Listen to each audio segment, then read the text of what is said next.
ہم اپنا آج کا سبق شروع کرتے ہیں۔ اعوذ باللہ من الشیطان الرجیم، بسم اللہ الرحمن الرحیم۔ گزشتہ درس میں اور گزشتہ آیت میں ہم پڑھ رہے تھے کہ نبی کریم صلی اللہ علیہ وسلم کی خصوصیات اللہ تعالیٰ نے بیان فرمائی، اور ان میں سے جو گزشتہ آیات میں خصوصیات بیان ہوئی تھیں وہ نکاح اور ازواج مطہرات کے حوالے سے تھیں، نکاح اور ازواج مطہرات کے حوالے سے۔ اچھا، اسی سلسلے میں کچھ مزید باتیں وہ آج کے سبق میں بھی بیان ہو رہی ہیں۔ تو ترجی من تشاء منہن، ترجی دور کر سکتے ہیں آپ، من جسے، تشاء آپ چاہیں، منہن ان میں سے، ترجی من تشاء منہن ان میں سے آپ جسے چاہیں دور کر سکتے ہیں، وتؤوی اور آپ قریب بلا سکتے ہیں، الیکا اپنے، من تشاء جسے آپ چاہیں۔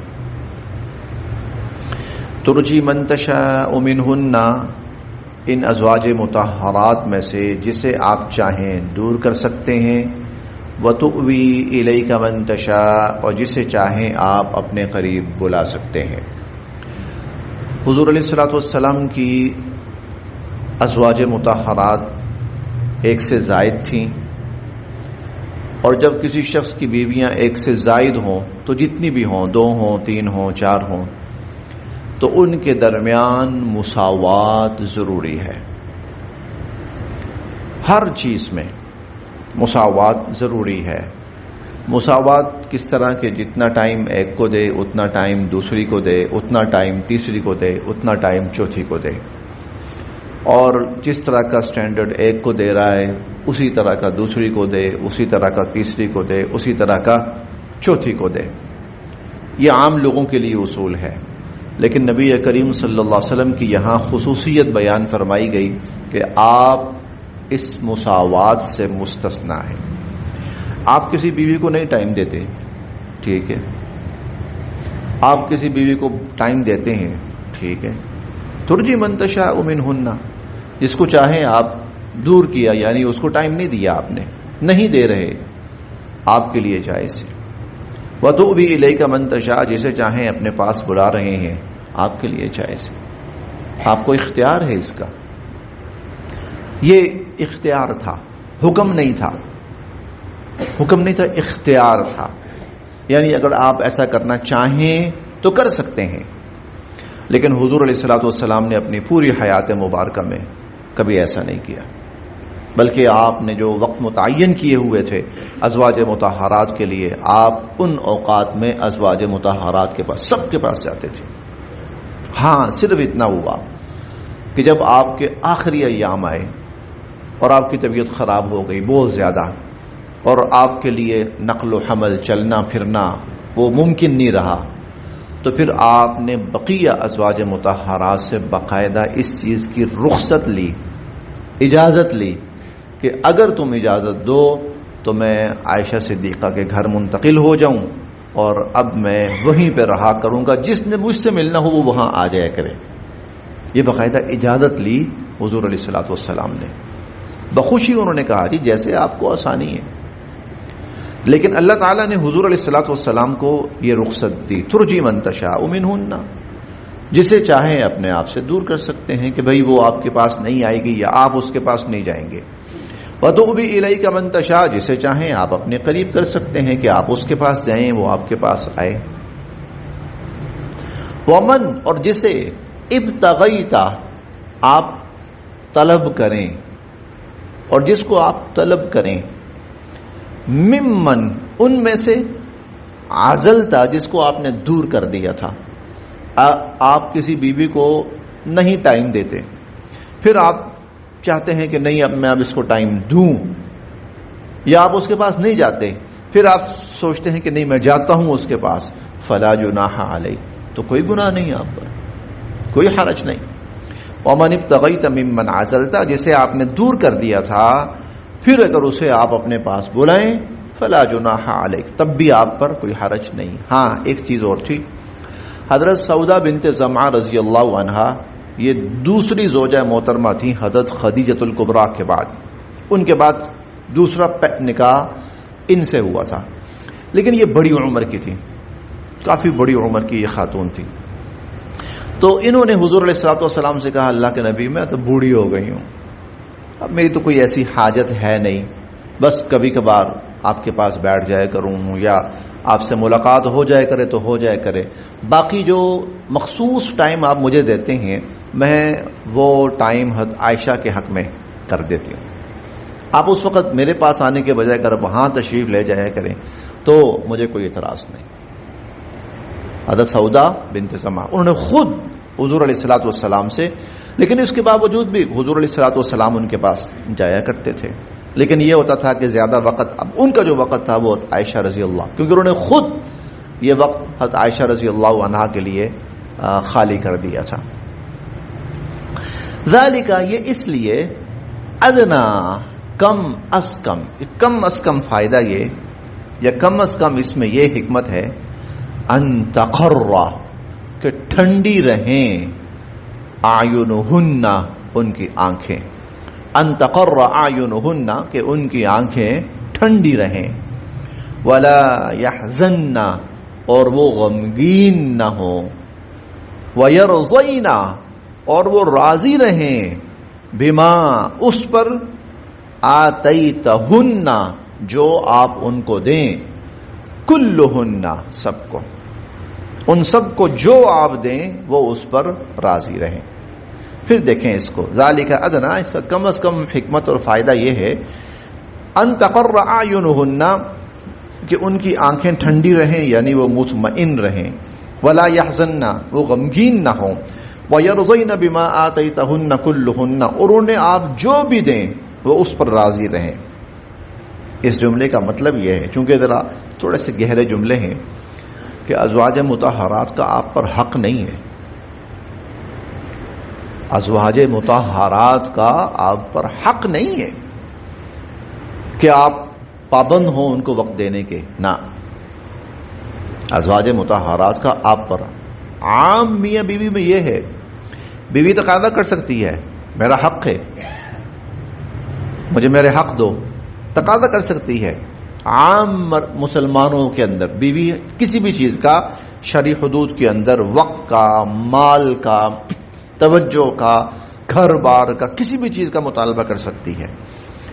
لیکن حضور علیہ الصلوۃ والسلام کی ذات مستثنا ہے، ازواج مطہرات کا حق نہیں ہے. حضور جو بھی ان کو دیں حضور کی نوازش ہے، حضور کی مہربانی ہے. اسی لیے فرمایا کہ انہیں اس بات پر مطمئن رہنا چاہیے اور پریشان نہیں ہونا چاہیے کہ آپ جو بھی ان کو دیں یہ آپ کی مہربانی، یہ آپ کی، وہ آپ کے نکاح میں آ گئیں، آپ کی زوجیت کا شرف ان کو مل گیا، یہی بہت ہے ان کے لیے. اب اگر کسی کو ایک منٹ بھی نہ دیں تو وہ ڈیمانڈ نہیں کر سکتی، مطالبہ نہیں کر سکتی کہ جناب مجھے وقت دیا جائے، یہ میرا حق ہے، نہیں، یہ چیز نہیں ہے. ہاں جو آپ دیں ان کو راضی رہنا چاہیے، انہیں مطمئن رہنا چاہیے، انہیں اس پر قطعاً غمگین اور پریشان نہیں ہونا چاہیے. واللہ، اور اللہ، یعلم، جانتے ہیں، ما فی قلوبکم، جو کچھ تمہارے دلوں میں ہوتا ہے، وکان اللہ، اور ہیں اللہ تعالی، علیمن، جاننے والے، حلیما، بردبار. لا یحل، نہیں ہے جائز، لکا، آپ کے لیے، لا یحل، نہیں ہے جائز، لکا، آپ کے لیے، النساء، اور عورتیں، من بعد، اس کے بعد، یعنی اور نکاح کرنا اب آپ کے لیے جائز نہیں ہے. حضور علیہ الصلوۃ والسلام نے مجموعی طور پر 11 نکاح فرمائے، مجموعی طور پر آپ نے 11، ان میں ایک نکاح تو اکیلا رہا، حضرت خدیجۃ الکبریٰ رضی اللہ عنہا، جب تک وہ نکاح میں تھی کوئی کسی اور سے نکاح نہیں فرمایا آپ نے.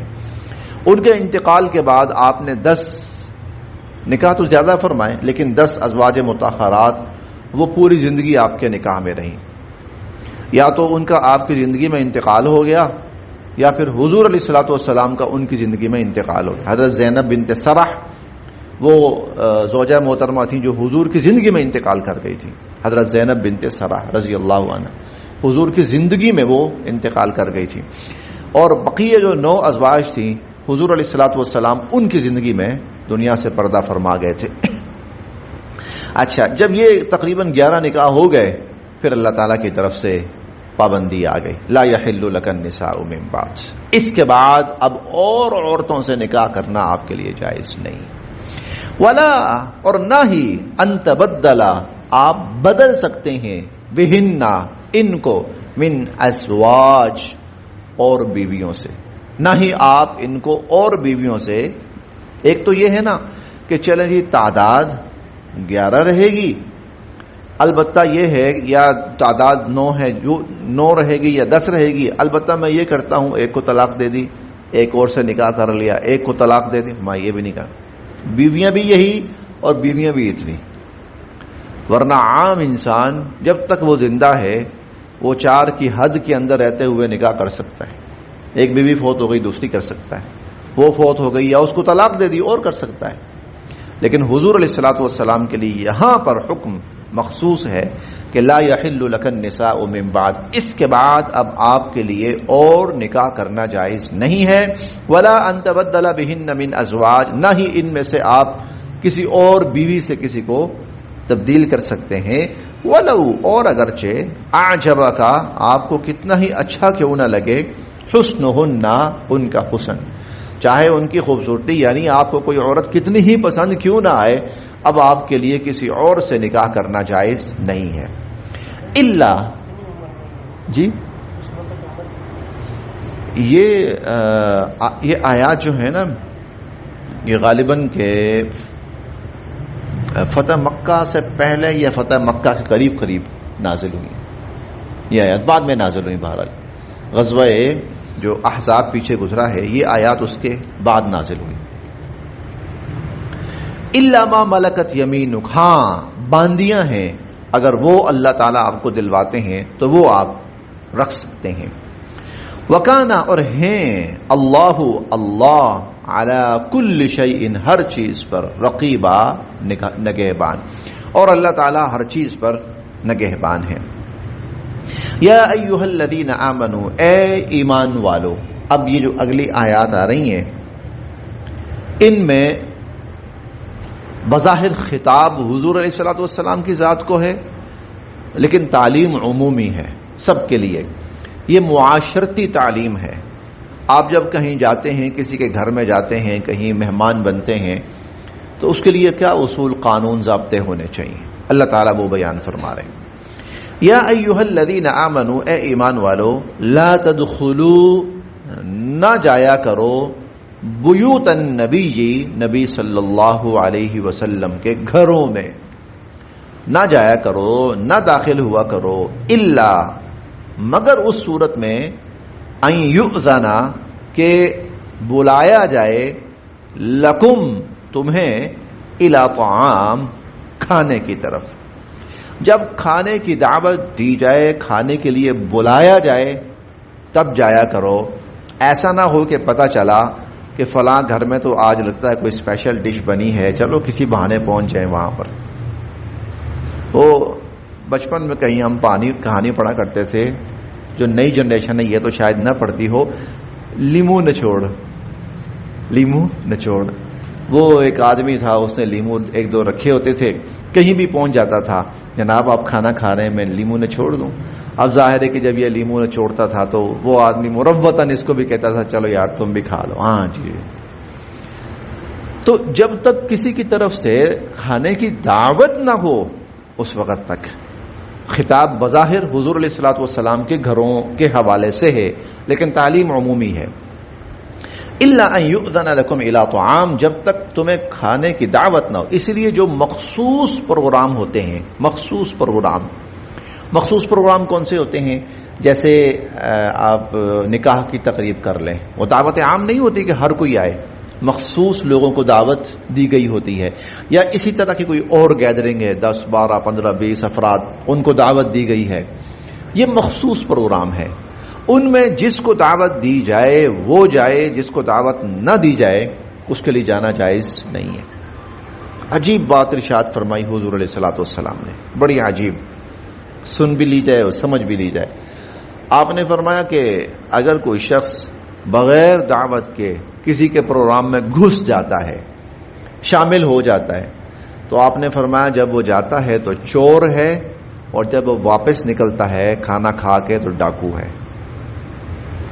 چور خفیہ طور پر اندر گھسا ہے اور واپسی پر لوٹ مار کر کے یعنی کھانا کھا کر جب گیا ہے تو چور ہے، جب باہر واپس کھا کے نکلا ہے تو ڈاکو ہے.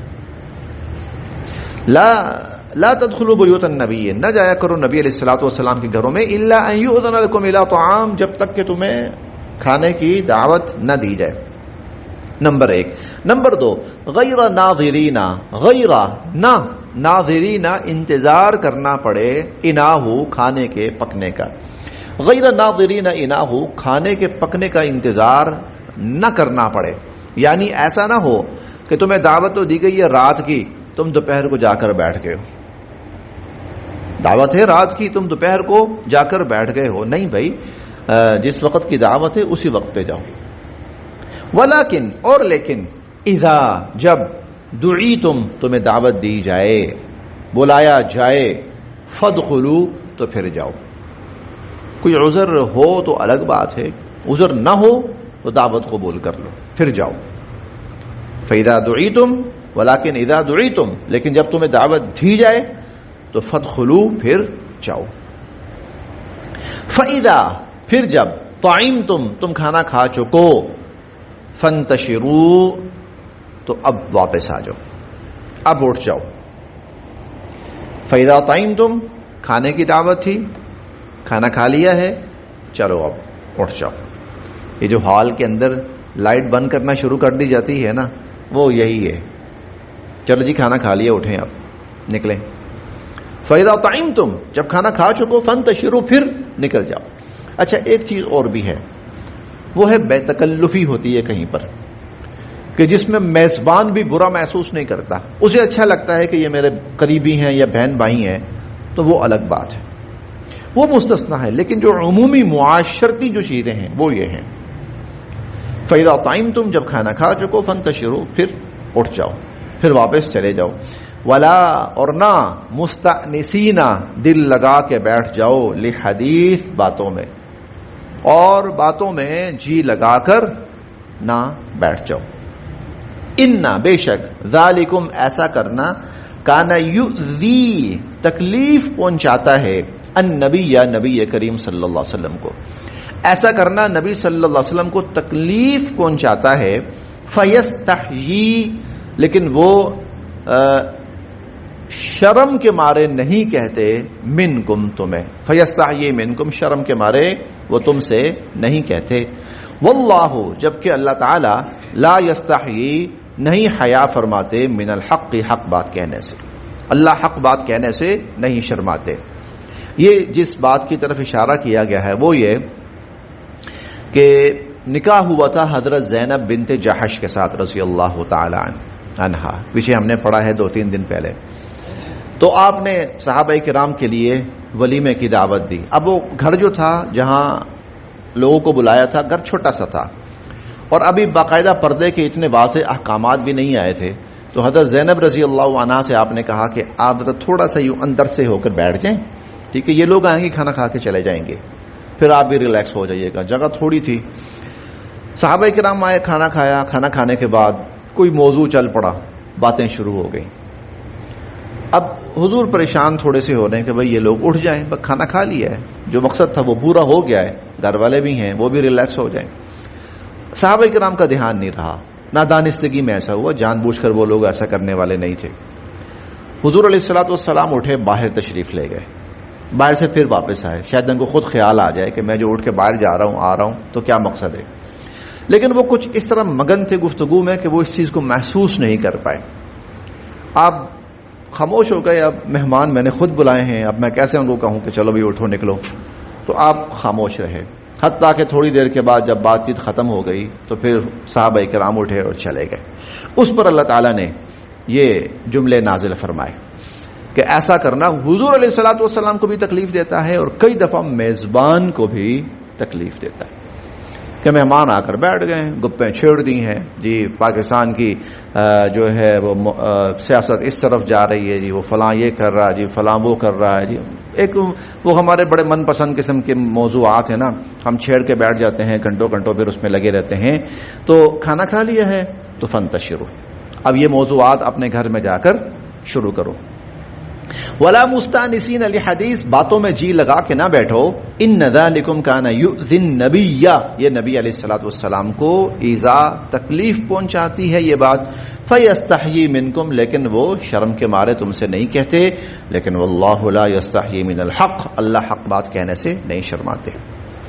واذا, اور جب سألتمو, تم مانگو, ہن, عورتوں سے, جب عورتوں سے, یعنی بات تو چل رہی نا حضور علیہ الصلوۃ والسلام کے گھرانے, جب حضور علیہ الصلوۃ والسلام کے گھر کی خواتین سے تم کوئی چیز مانگو, متاعن, کوئی سامان, کوئی چیز مانگو, یعنی کوئی آیا ہے کوئی چیز لینا چاہتا ہے یا دینا چاہتا ہے. فاسألوہن, تو مانگو ان سے, من وراء حجاب, پردے کے پیچھے سے, پردے کے پیچھے سے. یعنی بے شک رشتے میں وہ تمہاری ماں لگتی ہیں, امہات المؤمنین ہیں, لیکن یہ روحانی رشتہ ہے. شرعی حکم یہ ہے کہ ازواج مطہرات کے سامنے, امہات المؤمنین کے سامنے بھی کسی مسلمان اجنبی مرد کا آنا جائز نہیں ہے. وَإِذَا سَأَلْتُمُوهُنَّ مَتَاعًا, ان سے بھی اگر تم نے کوئی سوال پوچھنا ہے, کوئی چیز مانگنی ہے, فَاسْأَلُوهُنَّ مِن وَرَاءِ حِجَاب, پردے کے پیچھے سے. تھوڑا سا اگر آپ کچھ عرصہ پیچھے جائیں, شاید اب بھی کہیں ہو, شاید اب بھی کہیں ہو, لیکن اب کم ہے, پہلے زیادہ ہوتا تھا. گھر کا جو دروازہ ہوتا تھا نا, تو دروازے کے اندر کی طرف, دروازے کے پیچھے ایک پردہ ہوتا تھا کہ دروازہ کھلا بھی ہونا تو کسی باہر والے کی اندر نظر نہ پڑے. اب تو خیر ہم ذرا ماڈرن ہو گئے, اس لیے ہم نے یہ تکلفات چھوڑ دیے ہیں. لیکن پہلے جب ہم زیادہ ماڈرن نہیں تھے, اور اس وقت گھروں کے اندر یہ ہوتا تھا کہ گھر کا جو دروازہ ہے, دروازے سے اندر کی سائڈ پر, الحمدللہ ہمارے گھر میں آج بھی ہے, ہمارے گھر میں آج بھی ہے. تو یہ وہ تھا پردہ کہ اگر دروازہ کھلا بھی ہو تو پردے کے پیچھے سے تمہاری بات ہو, یا دروازے کے پیچھے سے, یعنی تمہارے اور ان کے درمیان آڑ ہو. تمہارے لیے جائز نہیں ہے کہ ازواج مطہرات سے اور امہات المؤمنین سے وہ سامنے آئیں یا تم ان کے سامنے آؤ. جی, وَإِذَا سَأَلْتُمُوهُنَّ مَتَاعًا, اور جب تم ان سے کچھ مانگو, فَاسْأَلُوهُنَّ مِن وَرَاءِ حِجَاب, وہ جو کہتے ہیں نا پردہ دل کا ہوتا ہے, یہ اس کی دلیل ہے, یہ اس کا جواب ہے, یہ اس کا جواب ہے. یہ ان ازواج مطہرات کے بارے میں جن کے بارے میں ہم پیچھے پڑھ کے آئے ہیں کہ اللہ یہ چاہتے ہیں کہ تمہارے اندر سے ہر خامی پاک کر دیں, ہر خامی دور کر دیں, تمہیں پاک صاف کر دیں. دنیا کی کوئی ہوس, لالچ, یہ چیزیں آپ کے اندر رہیں ہی نہ. ان کے بارے میں اللہ تعالیٰ یہ فرما رہے ہیں, ذالکم, ایسا کرنا, اطہرو, بہت پاکیزہ تر ہے, لقلوبکم, اے لوگو تمہارے دلوں کے لیے بھی, وقلوبہن, اور ان خواتین کے دلوں کے لیے بھی. ذالکم اطہر لقلوبکم وقلوبہن, یہ پاکیزہ تر ہے تمہارے دلوں کے لیے بھی اور ان کے دلوں کے لیے بھی. وما کانا, اور نہیں ہے جائز, لکم, تمہارے لیے, ان تؤذو, کہ تم کسی بھی طریقے سے ایذا, تکلیف پہنچاؤ, رسول اللہ, اللہ کے رسول صلی اللہ علیہ وسلم کو. وما کان لکم ان تؤذوا رسول اللہ, تمہارے لیے کوئی ایسی چیز جائز نہیں ہے کہ جس میں تم رسول صلی اللہ علیہ وسلم کو تکلیف پہنچاؤ. ولا اور نہ ہی ان تنکحوا تم نکاح کر سکتے ہو ازواجہ حضور علیہ الصلوۃ والسلام کی ازواج مطہرات سے من بعدہ آپ کے بعد ابدا کبھی بھی، اور نہ ہی تم حضور کی ازواج سے آپ کے بعد کبھی نکاح کر سکتے ہو۔ یہ بھی خصوصیت ہے حضور علیہ الصلوۃ والسلام کی ازواج مطہرات کی یا آپ کی، کہ جس خاتون سے آپ نکاح کر فرما چکے ہیں اور وہ آپ کی زوجیت میں آ چکی ہیں، تو پھر کسی مسلمان کے لیے ان سے نکاح کرنا جائز نہیں ہے۔ ان بے شک ذالکم ایسا کرنا کانا ہے عند اللہ اللہ کے ہاں عظیمہ بہت بڑا گناہ، ایسا کرنا اللہ کے ہاں بہت بڑا گناہ ہے۔ ان تبدو اگر تم ظاہر کرو گے شیئن کسی چیز کو، ان تبدو شیئا اگر تم کسی چیز کو ظاہر کرو گے، او تخفو یا تم اس کو چھپاؤ گے، فإن اللہ تو بے شک اللہ تعالی کانا ہیں بکل شیء ہر چیز کے بارے میں علیما جاننے والے، فإن اللہ کان بکل شیء علیما تو اللہ تعالی ہر چیز کے بارے میں خوب جاننے والے۔ بس جی ہاں۔